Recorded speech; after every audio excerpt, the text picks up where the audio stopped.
চিরদিনই তুমি যে আমার ধারাবাহিকে দেখেছিলাম আর্য অর্ককে বলছে অফিসে চলো সেখানে গিয়ে আমরা একটা পার্টি দেবো অপর্ণার প্রমোশনের অনারে। তখন ওর মা বলছে দেখো অপর্ণা তো একা প্রমোশন পায়নি, বাকি আরও দুজন আছে। তুমি যদি একা অপর্ণার জন্য সেলিব্রেট করো, বাকি দুজনের মন খারাপ হবে। আর্য বুঝিয়েছে ওরা অনেক সিনিয়র, প্রমোশন পেয়েই জায়গায় এসছে, কিন্তু অপর্ণা অনেক ছোট জুনিয়র, এই প্রথম ও একটা বড় পোস্ট পেয়েছে, সেই জন্য ওকে আলাদা করে আমরা কনগ্র্যাচুলেট করব। আর্য চায় অপর্ণার মান ভাঙাতে, সেই জন্যেই এই ব্যবস্থা করছে। এদিকে মানসী জানতে চেয়েছিল আগের দিন রাতে অর্ক ওরকমভাবে রিয়্যাক্ট কেন করলো, কি হয়েছিল অর্কর, কিন্তু বাড়ির কেউ বলেনি। ওকে কিঙ্কর একটা ঘুমের ওষুধ খাইয়ে দিয়ে ঘুম পাড়িয়ে দিয়েছিল। আর্য বলেছে দেখো মানসী, তুমি নয় পরে একটা সময় করে জেনে নিও, এখন ওকে খেতে দাও। ব্রেকফাস্ট টেবিলে সবাই যখন একটা পার্টির কথা শুনেছে, মানসী বলছে আমি অর্ককে একা ছাড়তে পারবো না, আমি অর্কর সাথে যাব। সবাই অবাক হয়ে যাচ্ছে। অর্ক বলছে সে কি, তুমি এমনি অনুষ্ঠানে গেছিলে আলাদা কথা, অফিসের পার্টিতে তুমি কেন যাবে? তখন বলল যে আমি কেন যাব না, তোমার এরকম শরীর খারাপ। অর্কর মা বলছে দেখো মানসী, আর্য আছে অর্কর সাথে, তাই কোনো চিন্তা নেই। বলল আমি থাকা একটা অন্য ব্যাপার, কোনো উপায় নেই। আর্য বলল ঠিক আছে তুমি যেও। খেতে বসলো, ভাবছে যে যেতে তো হবেই, দেখব আর্যদা অপর্ণাকে এতটা সম্মান কেন দিচ্ছে। অফিসে গেছে অর্ক, আর্য, মানসী, অফিসের লোকেরাও আছে। সুন্দর করে সাজানো হচ্ছে, অপর্ণা আসবে তার আগে একটা কেক সাজিয়ে রেখেছে, বেলুন দিয়েছে। আর্য খানিকটা গোলাপ ফুল নিয়ে একটা দরজার মাথার উপর রেখেছে। অর্ক বলছে বাহ দাদা, তোমার তো ভালো বুদ্ধি, তুমি বেশ ভালো করেছো। যেই অপর্ণা দরজাটা খুলবে ওপর থেকে ফুলগুলো মাথায় পড়বে, এতে ভালোই হবে। সকলে অপেক্ষা করছে কখন অপর্ণা আসবে। সেই সময় অর্ক বলছে মনে হচ্ছে অপর্ণা এসে গেছে, ঘড়ির দিকে তাকিয়ে দরজা খুলে ঢুকেছে। সকলে অমনি হাততালি দিচ্ছে, দিতে গিয়ে দেখছে যে ওটা অপর্ণা না মীরা। মীরা ঢুকতেই মাথার ওপর ফুল পড়েছে, ও অবাক হয়ে গেছে। চারিদিকে কনগ্র্যাচুলেশন লেখা, ও থ্যাংক ইউ জানিয়েছে। তখন বলছে হ্যাঁ কী ব্যাপার, এইসব কিছু কি আমার জন্য? তখন আর্য বলছে যে না তোমার জন্য না। মানসী এগিয়ে এসছে, মানসী বলছে এই সব কিছুই অপর্ণার জন্য, তুমি ভুল সময় ঢুকে পড়েছো। অবাক হয়ে গেছে অপর্ণার জন্য হঠাৎ কেন, জানতে পেরেছে ও অ্যাসিস্ট্যান্ট ভাইস প্রেসিডেন্ট হয়েছে। বলছে অপর্ণা অ্যাসিস্ট্যান্ট ভাইস প্রেসিডেন্ট কী করে হলো?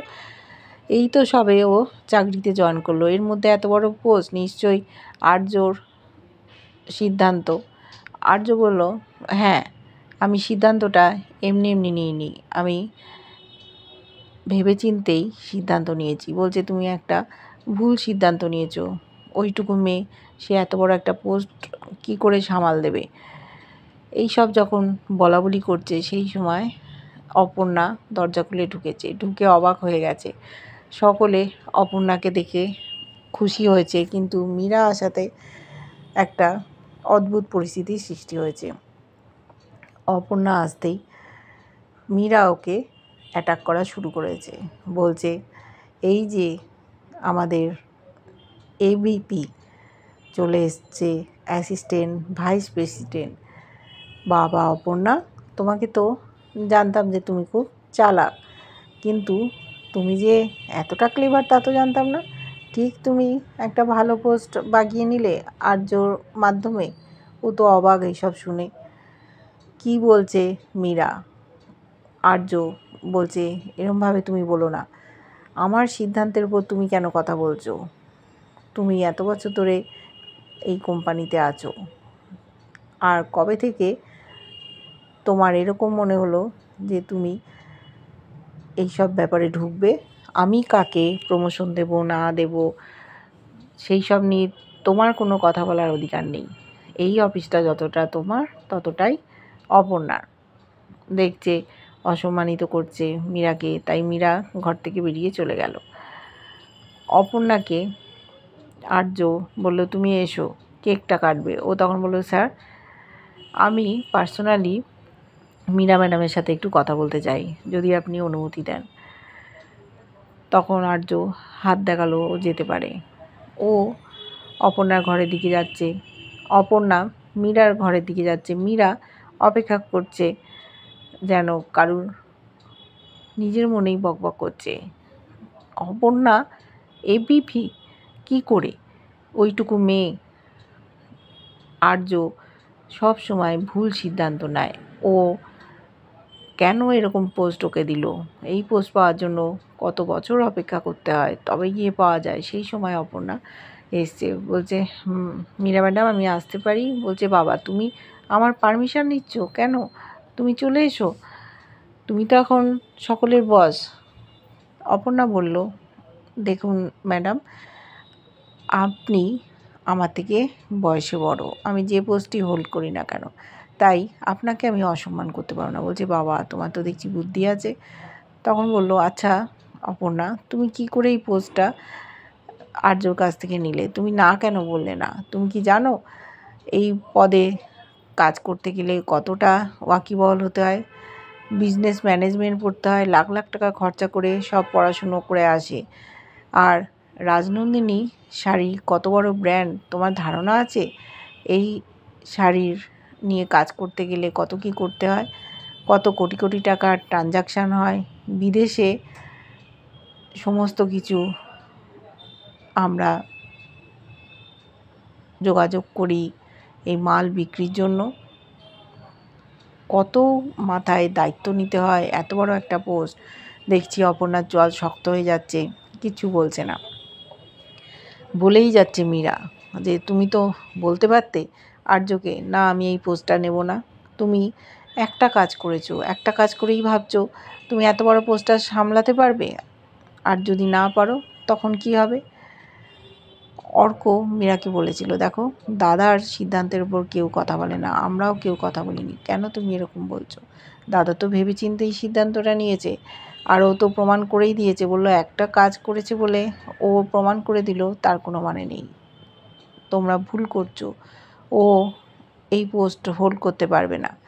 অপর্ণাকে বলেছিল, তোমার নামের পাশে AVP নামটা রয়ে গেল, তুমি একটা বড় ডেজিগনেশন পেলে, কত খুশি বলো। তারপরে দেখেছি অপর্ণা মীরাকে বলেছে যে, আপনাকে আমি এবার বলছি, আপনি শুনুন। বলছে, তুমি আমাকে বলবে আমি শুনবো? বলছে, হ্যাঁ, এই হয়তো প্রথম, এই শেষ। আপনাকে আমি অনুরোধ করছি, আপনি আমার কথা শুনুন। বলছে, কি বলবে বলো? বলছে, এখানে না, আপনাকে আসতে হবে। বলছে, তোমার পেছন পেছন আমি যাব? বলছে, হ্যাঁ আপনি আসবেন। কিছু আর বলল না। মীরা পেছন পেছন গেল অপর্ণার ঘরে। সকলে অপেক্ষা করছিল।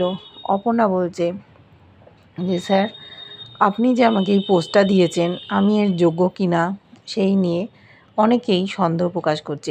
আমার ঠিক ইমিডিয়েট বস মীরা ম্যাডাম, তাই ওনার যখন সন্দেহ হয়েছে, ওনার বক্তব্যকে আমি সম্মান জানিয়ে আমি আমার সিদ্ধান্ত জানাতে চাই। আমি প্রমাণ করে দিতে চাই যে আমি এই পোস্টের যোগ্য। আর্য খুব রেগে গেছে, চিৎকার করছে যে, এইসব কথাবার্তা বন্ধ করো, আমার সিদ্ধান্তের উপর তোমরা কথা বলছো, তোমরা নিজেদের ইগো স্যাটিসফাই করতে চাইছো, আমি এইসব একেবারে পছন্দ করছি না। তখন অপর্ণা বলল, স্যার দেখুন, আপনি তো আমাকে ভরসা করেন, আর আপনি একটু আমার কথা শুনুন। আমি নিজে প্রমাণ করতে চাই যে আমি এই পোস্টের যোগ্য। সেই জন্য আমি আপনাদের কাছ থেকে 7 দিন সময় চেয়ে নিচ্ছি। আমি একটা কাজ করে দেখাবো, আপনাদের রেভিনিউ বাড়িয়ে দেবো আর সেলও বাড়িয়ে দেবো। বলছে, কি করে পারবে? বললো যে, আমি যেই পোস্টে এখন কাজ করি সেই পোস্টে থেকেই আমি সমস্ত কিছু করতে চাই। তখন আর্য বলছে, কেন তোমাকে যে প্রমোশন দিলাম সেই পোস্টে থাকলে কি তোমার অসুবিধা হবে? বলছে না, ওই পোস্টে থাকলে অনেকে অনেক রকম কথা বলবে যে আপনি আমায় ফেভার করেছেন বা আমার ওপর বায়াসড। আমি এইসব কথা কোনো রকমভাবে শুনতে চাই না। আমি আপনার সিদ্ধান্তকে সম্মান জানাই। আপনি কিছু ভেবেচিন্তেই এই সিদ্ধান্ত নিয়েছিলেন। আমাকে সেটা সঠিক প্রমাণ করতে হবে। আমি 7 দিন সময় চেয়ে নিচ্ছি। এই 7 দিনের মধ্যে আমি যদি 25% প্রফিট না করে দেখাতে পারি, তাহলে আমি ওই পোস্টে থাকবো না। আর যদি পারি তাহলে সসম্মানে আপনার পোস্টের দায়িত্ব আমি নেব। সবাই অবাক হয়ে যাচ্ছে। আর্য বলছে যে তুমি ভেবেচিন্তে কথা বলছো? অর্ক বলছে যে অপর্ণা, এটা খুব একটা সহজ কাজ না, তুমি চিন্তা ভাবনা করো। বলছে স্যার দেখুন, আমাকে যখন একটা বড় পোস্টের দায়িত্ব দেওয়া হয়েছে তাহলে বড় কিছুই করে দেখাতে হবে। তাই আমি এখান থেকে পিছু পা হব না, আমি করেই দেখাবো। সবাই মুখ চাচাই করছে। মীরা আর কোনো কথা বলল না, ওখান থেকে বেরিয়ে গেল। অপর্ণা সেও বেরিয়ে গেল। ডাকছিল আর্য, তুমি কোথায় যাচ্ছ? তুমি থাকো। বলছে না স্যার, আমি একটা নতুন যখন কাজে ঢুকছি তখন আমি ঠাকুরের পায়ে প্রণাম করে তার আশীর্বাদ নিয়ে তবে কাজ শুরু করব। অপর্ণা বেরিয়ে যেতেই আর্যও বেরিয়ে গেল। মানসী যেতে চাইছিল, ওকে আটকে দিল অর্ক। অপর্ণার পেছন পেছন আর্য গেছে। বলছে তুমি কোথায় যাচ্ছ? তোমার সাথেই আমি যাব। বলছে যে না স্যার, আপনার উচিত হয়নি ওখান থেকে বেরিয়ে আসার, আমি একাই যাব।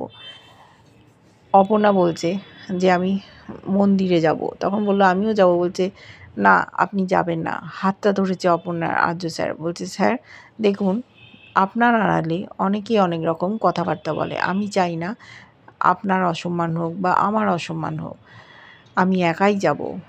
আপনি তো চান না নিশ্চয়ই আমাকে কেউ অসম্মান করুক। তাই জন্যই বলছি, হাত জোড় করে বলছে স্যার আপনি আমাকে আমার কাজটা করতে দিন, আপনি ফিরে যান। আর 7 দিন আমি কাজ করে দেখাবো।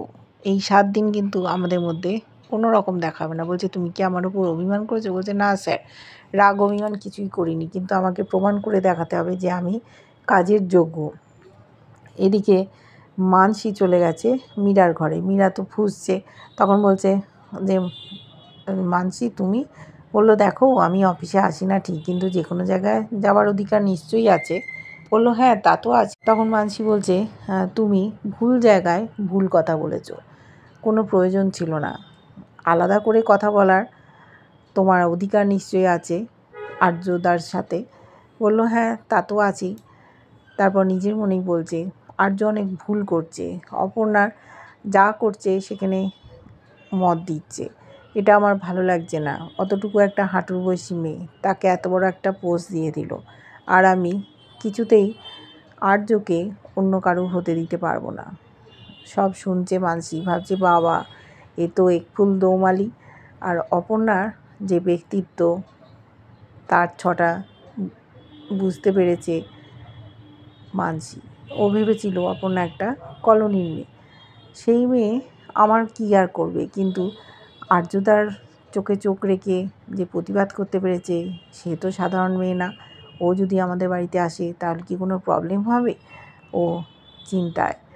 এইবার দেখব অপর্ণা কি করে ওদের কোম্পানির সেলটা বাড়ায়। ও 7 দিন সময় চেয়েছে, আর আর্য স্যারের সাথে 7 দিন দেখা সাক্ষাৎ একেবারেই করবে না। নিজের কাজে মন দেবে, নিজের ডেস্কে থেকে, অন্য কোনো প্রমোশনও চায় না। কিভাবে সমস্তটাও করবে আমরা দেখতে থাকবো। কেমন লাগছে ধারাবাহিকটা জানিও। ভালো লাগলে লাইক কমেন্ট সাবস্ক্রাইব করে, যারা ফেসবুক পেজ থেকে দেখছো ফলো করে সাথে থাকার অনুরোধ রইল।